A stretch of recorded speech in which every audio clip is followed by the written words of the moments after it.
देख रहे हैं नेटवर्क 33 राजकुमार के साथ। तो चलिए पढ़ते हैं आज की कहानी की ओर।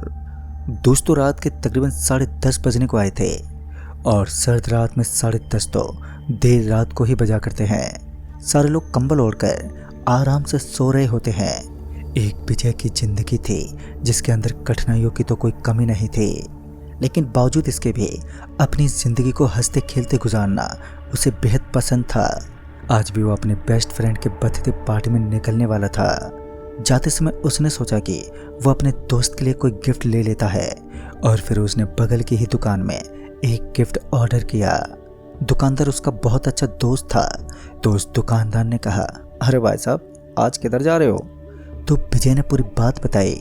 फिर उस दुकानदार ने कहा, आते वक्त ज़रा संभल कर आना, कुछ अनोखा रहता है यहाँ पर। उस दुकानदार की बात सुनकर विजय के चेहरे पर झुर्रियाँ पड़ने लगी, यानी कि वो थोड़ा सा विचलित हो गया कि वो दुकान वाले भैया विजय से कहना क्या चाहते हैं। जैसे तैसे विजय ने अपने उस दुकानदार की बातों को नज़रअंदाज किया और वापस अपने ऑफिस में लौटे, क्योंकि उसने ऑफिस के अंदर अपना पर्स रख दिया था। लेकिन उसने देखा कि बॉस ने तो ऑफिस को बंद कर दिया है और नियमों के अनुसार अब ऐसा कोई भी नहीं था जो उसके बिना आज्ञा लिए उसको खोल सके। अब ये मुमकिन ही नहीं था। विजय के सामने मुसीबतों का अब पहाड़ खड़ा हो गया, क्योंकि उसे होटल तक जाना था और उसे होटल तक जाने के लिए किसी ऑटो वाले की बेहद आवश्यकता थी। फिर उसने जब अपनी जेब में हाथ डाला, लेकिन दुख तो इस बात का था कि उसकी जेब खाली थी। हालांकि कुछ छुट्टे पैसे थे जिसकी वजह से वो होटल तक तो पहुंच सकता, लेकिन लौटते वक्त उसे कठिनाइयां हो सकती थी। लेकिन उसे बर्थडे पार्टी में जाना भी बेहद ज़रूरी था। बाद में उसने तय किया कि आते समय जो होगा देख लेगा। फिर क्या था, उसने बगल वाले ऑटो स्टैंड से एक ऑटो पकड़ा और उस होटल के लिए निकल गया। ऑटो एक ऐसे रास्ते से निकल रही थी जिसके चारों तरफ जंगली सूखे पेड़ों के साथ साथ सूखी हुई जमीन और साथ ही अंधेरी रात की जोरदार खामोशी नजर आ रही थी। विजय इन सब चीज़ों से बेफिक्र बस आश्वासन के साथ बैठा रहा। कुछ देर के बाद वो होटल तक पहुंच गया और अपने दोस्त की पार्टी को एंजॉय करने लगा। लेकिन काफ़ी देर तक विजय को ऐसा लग रहा था कि आज उसका पूरा बदन बाकी दिनों के मुकाबले कुछ ज़्यादा ही कमज़ोरी महसूस कर रहा है, और ये सब अचानक ही हुआ। फिर वो शराब के नशे में इन सब चीज़ों को भूल गया और पार्टी को एंजॉय करने लगा। तकरीबन 12:30 बजने को आए थे। ठंड के इस मौसम में अब घर जाना भी बेहद ज़रूरी था। उसका बेस्ट फ्रेंड भी अब तक घर निकल चुका था। ज्ञात होने के बावजूद भी काफ़ी देर तक विजय अपने जाने पहचाने दोस्तों से मुलाकात करता रहा, और जब थोड़ा होश में आया तो उसने भी घर जाने की सोची। लेकिन समस्या ये थी कि ऐसा कोई भी साधन नहीं था जो उसे ऑफिस तक छोड़ सके, क्योंकि ऑफिस के बाद तो उसका घर वो पैदल ही तय कर सकता था। फिर उसे लाल कलर की एक बस आती दिखी। उसने तुरंत ही उस बस के सामने अपना हाथ दिखाया और उसे वो रोकने का इशारा करने लगा। पहले तो विजय को लगा ये सब नाकाम हो जाएगा, लेकिन शायद उस बस ड्राइवर का कुछ और ही मकसद था। उसने बस का ब्रेक लगाया और आवाज़ देते हुए कहा, जो कोई भी है जल्दी से बस के अंदर सवार हो जाओ। इस वक्त विजय ने ज़्यादा वक्त नहीं गंवाया और तुरंत ही बस में सवार हो गया। उसने देखा कि बस पूरी तरह सन्नाटे में डूबी हुई थी। बस के अंदर उसके अलावा कोई भी मौजूद नहीं था। विजय को हल्की हल्की नींद भी अब सताने लगी, जिस वजह से वो सबसे आगे वाली सीट पर बैठ गया और अपनी पलकें झपकाने लगा। दोबारा जब उसने अपनी आंखें खोली तो उसके पैरों तले ज़मीन खिसक गई। बस के अंदर लोगों की मौजूदगी इस कदर मौजूद थी कि बस पूरी खचाखच भरी हुई थी। लोगों की चीख चिल्लाने की आवाज़ से ऐसा लग रहा था मानो पल भर में ही बस भर गई हो। अचानक से बस के अंदर लगी छोटी छोटी लाइट ऑन ऑफ होने लगी, और उसके साथ ही सब कुछ जैसे कुछ पल के लिए दिखाई देता तो कुछ पल के लिए सब कुछ अंधेरे में डूब जाता। बस के अंदर के तापमान में वृद्धि होने लगी और गर्मी के कारण विजय का पूरा शरीर तपने लगा। इस वक्त बस थम चुकी थी और बस से उतरना भी बेहद आसान था। विजय जैसे ही बस के दरवाजे के पास पहुंचा तो उसने देखा कि नीचे एक गहरी खाई बनी हुई थी और लंबे लंबे जीव और कीड़े अपने भयानक दांतों से किसी शिकार का इंतजार कर रहे थे। विजय समझ चुका था कि उसकी एक गलती उसकी जिंदगी बर्बाद कर सकती है, और अब उसे किसी भी हालत में बस के अंदर ही थमना चाहिए। बस के बाहर देखा तो पेड़ पौधे नजर आ रहे थे। साफ साफ ऐसा दृश्य नजर आ रहा था मानो बस जमीन पर खड़ी है, लेकिन बगल में मौजूद वो खाई कहाँ से आई? और इतने दिनों से उसने ऐसी किसी भी खाई को नहीं देखा था। बस ये बातें विजय के दिमाग में भूचाल सा मचा रही थी। दूसरी तरफ विजय का दिमाग हिलता जा रहा था, उसका नशा तक उतर चुका था। इतने में बस का ड्राइवर बोला, क्या हुआ, डर गए? विजय ने अपनी गर्दन नीचे की तरफ झुकाई और हामी भरने लगा तो उसके पीछे से एक आवाज आई, अरे उस्ताद जी, डरने की क्या बात है? वैसे भी मरे हुए लोगों को डर किस बात का? एक आदमी की जुबान से इस घिनौनी बात को सुनकर विजय पूरा सुन पड़ गया। वो झट से पीछे मुड़ा तो उसने देखा कि उस बस के अंदर उसके अलावा सिर्फ ड्राइवर ही मौजूद था। 2 पल पहले नजर आने वाले वो लोग भी वहां से गायब हो चुके थे जिन्होंने बस के अंदर शोर मचा कर रखा था। अब बस पूरे सन्नाटे में थी। दोबारा बस के अंदर खामोशी पसर चुकी थी और विजय को कुछ भी ठीक से अब समझ ही नहीं आ रहा था कि वो करे तो करे क्या।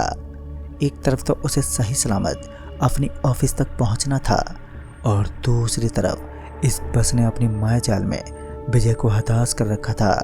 और ऊपर से अब उसे ऐसा भी एहसास होने लगा कि वो बुरा फंस गया है। वो बस से नीचे उतरना चाहता था, लेकिन बस एक ऐसे स्थान पर थी जहां चारों तरफ मौत का संकेत था। तभी पीछे से आवाज आई, अरे ओ बाबू साहब, अभी तक आपने किराया नहीं दिया, कृपया अपना किराया दीजिए ताकि आपको सही सलामत आपकी जगह तक छोड़ दें। तभी वो पीछे मुड़ा तो उसके पीछे कंडक्टर खड़ा था जिसके कंधे पर एक बैग टंगा हुआ था। विजय ने अपनी जेब में हाथ डाला तो उसे याद आया कि उसके पास तो पैसे ही नहीं हैं। झट से एक बार फिर विजय अब पूरा हिल गया, क्योंकि एक भूतिया कंडक्टर को पैसों के लिए मना करने का मतलब था अपनी मौत को आमंत्रित करना। तभी विजय दबी आवाज में बोला, भाई साहब, मेरे पैसे कहीं गिर गए हैं और मैं नीचे उतरना चाहता हूँ, लेकिन नीचे एक गहरी और डरावनी खाई है और अगर मैं गलती से भी खाई में गिरा तो मेरी ज़िंदगी ख़त्म हो जाएगी। वो कंडक्टर एक हल्की सी मुस्कान देते हुए बोला, नीचे उतरना तो मना है, अगर गलती से भी नीचे उतरने की कोशिश की तो उस खाई से पहले तुम प्रेतों के शिकार हो जाओगे। और फिर वो ज़ोर ज़ोर से हंसने लगा। तब तक वो बस ज़ोरों से हिलने लगी और मौके का फ़ायदा उठाकर विजय ने बगल में मौजूद विंडो को तोड़ दिया और तुरंत ही वो नीचे कूद गया। तत्काल बस से नीचे कूदने के बाद उसे पता चला कि अभी भी उसके ऑफिस की दूरी यहाँ से बहुत ज़्यादा है और वो पैदल पैदल इतनी दूरी को तय नहीं कर पाएगा।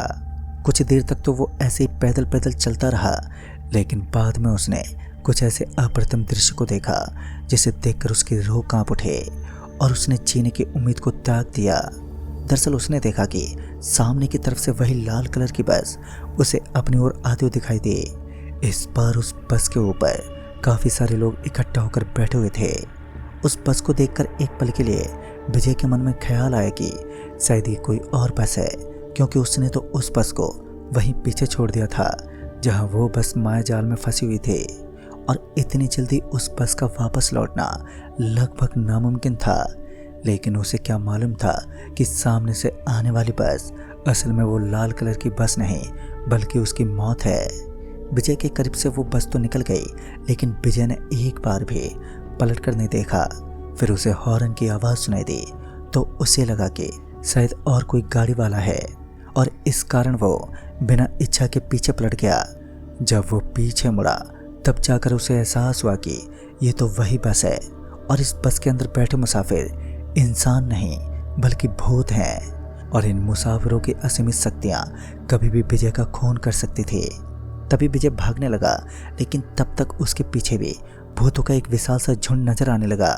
कहते हैं जब इंसान को अपने सक्षम मौत का एहसास होता है तो फिर उसके शरीर पर एक अलग ही बेचैनी छा जाती है। विजय को नहीं पता था कि अब उसके साथ क्या होगा। वो बस इतना जानता था कि जल्दी उसकी मौत उससे मुलाकात करेगी।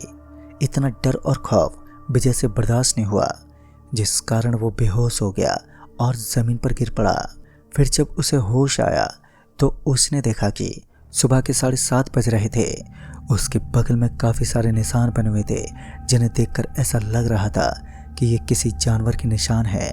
उस रात विजय कैसे बचा और उसकी रक्षा किसने की, आज तक इस बात को रहस्य का नाम दिया गया है क्योंकि कोई भी नहीं जानता कि आखिर विजय की जान कैसे बच गई। वो तो लगभग मौत के मुंह तक जा चुका था।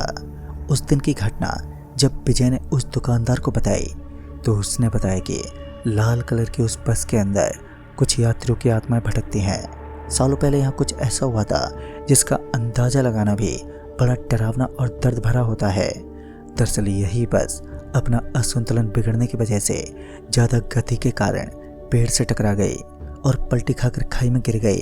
कहते हैं आज भी इस बस के ड्राइवर के साथ साथ बस के यात्रियों की आत्मा भटकती है जो दूसरे लोगों को भी उसका यात्री बनाना चाहती है और बस की फैमिली को कंप्लीट करना चाहती है। जाते समय विजय को ये चेतावनी मिली थी कि वापस लौटते समय उसे हर चीज़ को सावधानी से यूज करना है, लेकिन उसने ऐसा नहीं किया। अब उसकी जान कैसे बच गई ये तो वो दुकानदार भी नहीं जान सकता। और दोस्तों इसलिए कहते हैं कि जिस इंसान का भगवान रक्षक होता है उसका कोई भी कुछ अहित नहीं कर सकता। शायद विजय की जान बचने के पीछे भगवान की ही श्रद्धा थी। तो दोस्तों इस कहानी में बस इतना है। तब तक के लिए बाय एंड टेक केयर।